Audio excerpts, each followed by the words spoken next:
So hello guys, आज मैं आपके लिए लेकर आया हूँ एक नया topic, agreement. What is agreement? तो इसके बारे में हम आज बात करेंगे। एग्रीमेंट क्या होता है और ये कॉन्ट्रैक्ट से कैसे अलग है। इसके लिए आज हम थोड़ा शॉर्ट में मैं पढ़कर बता देता हूँ उसके बारे में, फिर आपको आइडिया हो जाएगा। An agreement is a promise or set of promises made between two or more parties. मतलब एक ऐसा एग्रीमेंट, एग्रीमेंट क्या किसको कहते हैं कि promise or set of promise made between two or more parties, दो या दो से ज्यादा लोगों के बीच में अगर कोई बात पर एग्री किया जाता है तो उसको कहते हैं agreement. Where each party intends to do or omission from doing something in return for something else. मतलब कोई चीज के लिए एग्री होना, लाइक ए और बी के बीच में एक प्लेट था ए का, जो बी को किराए पर लेना था। बी ने ए से जाकर बोला मुझे किराए पर प्लेट चाहिए, उसने एग्री किया, उसने म्यूचुअल कंसेंट हुआ दोनों के बीच में, और रेंट की बात हुई तो कंसिडरेशन भी आ गया, तो वो एग्री होते हैं, तो एग्रीमेंट। अब वेदर इट इज रिटन और नॉट, कोई फर्क नहीं पड़ता, ये लीगली फ्रेम है कि नहीं है, कोई फर्क नहीं पड़ता, दोनों के बीच में एग्री हुए हैं कोई बात को लेकर, तो वो हो गया एग्रीमेंट। तो अब आगे चलते हैं। According to section 2E of the Indian contract act 1872, अब देखते हैं ये क्या बोलता है। Every promises and every set of promises forming the consideration for each other is an agreement. मतलब every promise and every set of promises, वही बात आ गई जो मैंने पहले बताई। Forming the consideration for each others, मतलब एक को पैसा मिल रहा है और एक को प्लेट, अभी वाले एग्जाम्पल में, तो ईच अदर कंसिडरेशन आ गया, तो यही होता है agreement. In simple word, when two people agree to do something or not to do something, it is called an agreement. ये to do something or to do not something, ये क्या है?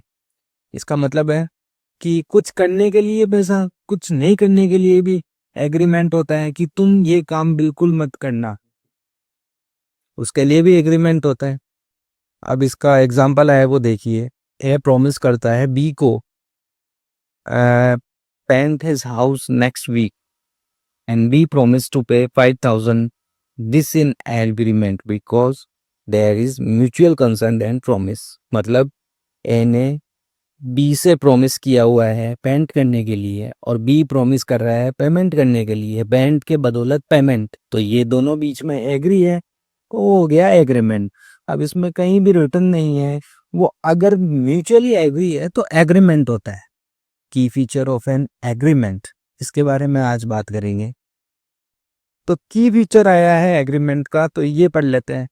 ये है फर्स्ट है मे बी रिटन और oral. इसके अंदर क्या है, रिटन हो कि नहीं हो कोई जरूरी नहीं है, ये मैंने पहले भी बताया हुआ है आपको। सेकंड है मे और may not be legally impossible. मतलब अगर कोई बात है, किसी बात पर दो पार्टी एग्री हो रही है, वो अगर लीगल है तो भी चलेगा, इलीगल है तो भी चलेगा, दोनों बीच में म्यूचुअल कंसेंट के साथ एग्री है, तो वो हो गया agreement.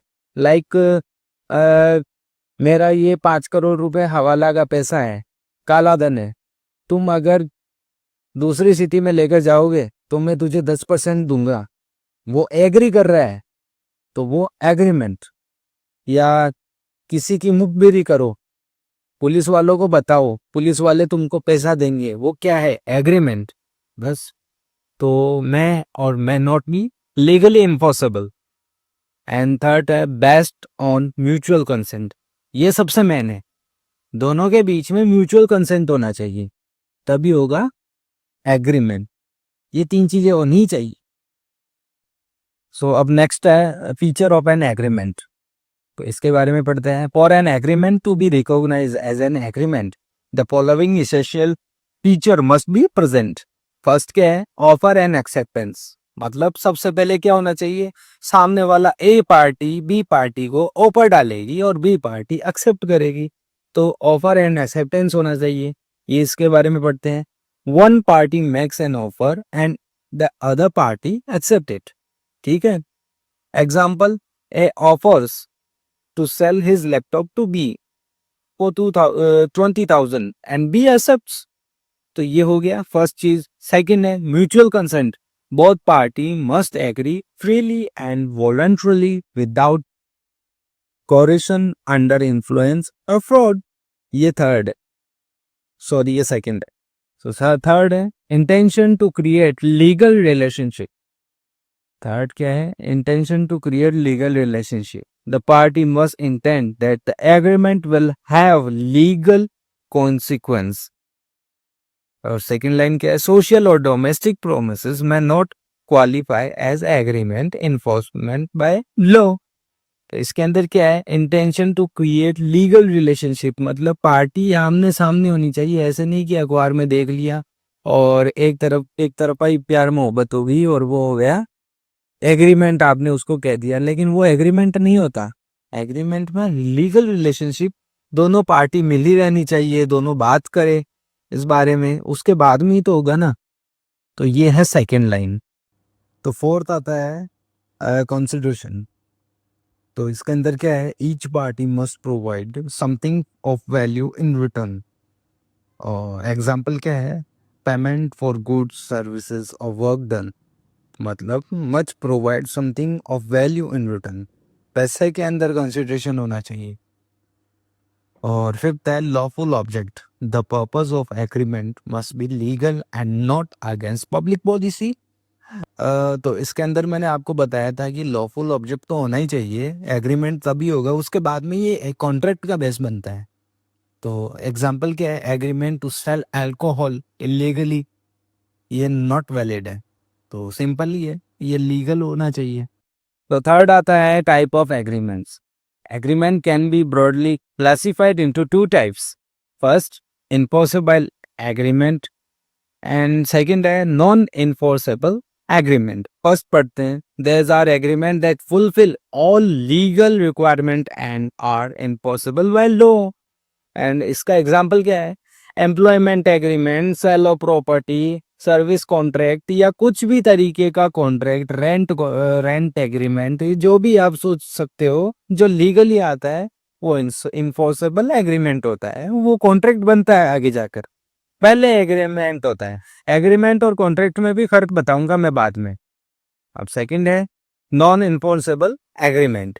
There are agreement where legal requirement are not fulfilled, so the law will not enforce them. Example includes social or domestic promises to take a friend out for lunch. ये first है, social और domestic promises. ए ने B को कहा शाम को खाना मत बनाना, तुम मेरे घर पे आ जाना, और ए ये बात बोलकर चला गया। बेचारा बी शाम को घर पे खाना भी नहीं बनाता है और ए के घर पे जाता है, देखता है ताला लगा हुआ है। अब वो उस पर सू नहीं कर सकता। रीजन, वो एग्रीमेंट था लेकिन उसको वो एग्रीमेंट की डेफिनेशन में नहीं आता। रीजन क्या है? सोशल और डोमेस्टिक प्रोमिसेस है, वो एग्रीमेंट नहीं है। सेकंड है agreement made without consideration, promise to give a gift. Consideration नहीं आया तो एग्रीमेंट ही नहीं है, तो कॉन्ट्रैक्ट बनने की बात ही छोड़ो। जो चीज एग्रीमेंट होगी वो आगे जाकर एलिजिबल होती है कॉन्ट्रैक्ट बनने के लिए। तो अगर कोई चीज एग्रीमेंट नहीं है तो कॉन्ट्रैक्ट भी नहीं बन सकती। एग्रीमेंट मेड विदाउट कंसिडरेशन, ये बिल्कुल भी नहीं है agreement. Okay. Illegal agreement, agreement to commit a crime. मैंने अभी आपको हवाले की बात बताई थी, ये बिल्कुल वो ही चीज आ गई कि agreement to commit a crime, तो ये बिल्कुल नहीं होना चाहिए। चौथा आता है एग्जाम्पल ऑफ एग्रीमेंट। एग्जाम्पल क्या क्या है देख लेते हैं। Simple agreement, agrees to help B moves to a new house and B promise to pay 2000। This is a valid agreement as it has offer, acceptance and consideration. तीनों चीजें आ रही है, मैंने आपको तीन चीज बताई थी। ऑफर होना चाहिए, ऑफर का एक्सेप्टेंस होना चाहिए और बीच में कंसिडरेशन होना चाहिए। तो ए ने बी को प्रॉमिस किया है घर शिफ्ट करने के लिए और उसके अंदर 2000 रुपए का कंसिडरेशन आता है, तो ये हो गया एग्रीमेंट, इन्फोर्सेबल कॉन्ट्रैक्ट। ये सेकंड है क्या है? A sign a document to sell his bike to B for 50,000 rupees and B pays an advance. So this becomes an agreement and a contract because it is impossible by law. Contract क्यों बना? क्योंकि advance आ चुका था और 50,000 rupees क्या acceptance भी हो गया था, दोनों पार्टी एग्री थी, तो ये कॉन्ट्रैक्ट बनने वाला है। थर्ड है नॉन इन्फोर्सेबल एग्रीमेंट। ये क्या होता है? A promises to give B 5,000 as a gift on birthday party. तो ये क्या है? Non enforceable agreement. Reason, A ने प्रोमिस किया है बी को 5,000 रुपए गिफ्ट करने का। अभी वही वाली बात आ गई, ए ने पहले बी को घर पे बुलाया था खाना खाने के लिए, लेकिन वो दिक्कत कर दी है, तो इस पर श्योर नहीं हो सकता।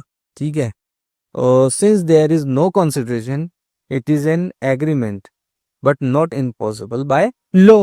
ओके, अब नेक्स्ट आता है लीगल इंपॉर्टेंस ऑफ एग्रीमेंट। ये क्या है देखते हैं। Framework for contract. Agreement are the basis of all contracts. मतलब मैंने आपको पहले ही बताया कि जो चीज एग्रीमेंट होती है वो आगे चलकर कॉन्ट्रैक्ट बनती है।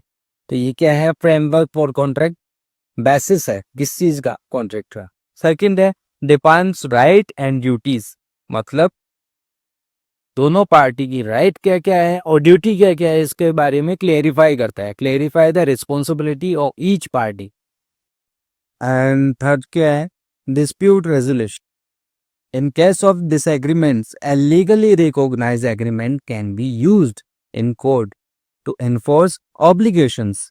बात तो सही है यार, मतलब अगर डिस्प्यूट होता है तो एग्रीमेंट की कॉपी ही दिखाई जाती है कि ये एग्रीमेंट के अंदर लिखा हुआ है और इस बंदे ने ऐसे ऐसे नहीं किया, तो ये एग्रीमेंट क्या बनता है? फिर डिस्प्यूट रेजोल्यूशन बनता है, ये बेस बनता है केस का। तो एग्रीमेंट कोई छोटी मोटी चीज नहीं है, बहुत बड़ी चीज है, क्योंकि ये बेस है, हर चीज का बेस है। कॉन्ट्रैक्ट का अगर बेस है तो एग्रीमेंट ही है सब कुछ। अब इसके आगे चलते हैं। ये लो जी, कंक्लूजन आ गया। अब कंक्लूजन भी पढ़ लेते हैं। An agreement is a promise or set of promise between parties with mutual understanding. बात तो सही है, ये बात मैंने बताई भी थी। Promise or set of promise, ये पहले वाली बात आ गई। While not all agreement are enforceable by law, they form the foundation for contract, which protect the right of the parties involved। ये एकदम सही बात है, ये मैंने पहले बताई हुई है। Understanding agreement is essential for business, professional, and legal dealings as it ensure clarity, fairness, and legal accountability। ये बात भी सही है। अब एक बार ये कि टेक अवे फॉर स्टूडेंट वाला पढ़ लो, नॉर्मल है, बहुत ज्यादा बड़ा नहीं है, ये 3 लाइन है। Agreement equal to promises plus consent. पहली चीज तो ये आ गई, क्या है? Agreement equal to promises plus content. ठीक है, all agreement are not contracts. Second line है ये। अब थर्ड क्या है? एलिमेंट्स। ऑफर होना चाहिए, एक्सेप्टेंस होना चाहिए, कंसिडरेशन होना चाहिए, फ्री कंसेंट होना चाहिए और लॉफुल ऑब्जेक्ट होना चाहिए। 5 चीजें बताइए मैंने, offer, acceptance, consideration, free consent and lawful object. ये अगर 5 चीज होती है ना तो लीगली एग्रीमेंट होता है और वो ही बेस बनता है कॉन्ट्रैक्ट का। आपको मैं एग्रीमेंट पढ़ा चुका हूं, अब नेक्स्ट पार्ट में कॉन्ट्रैक्ट जरूर पढ़ेंगे। Thank you guys for watching.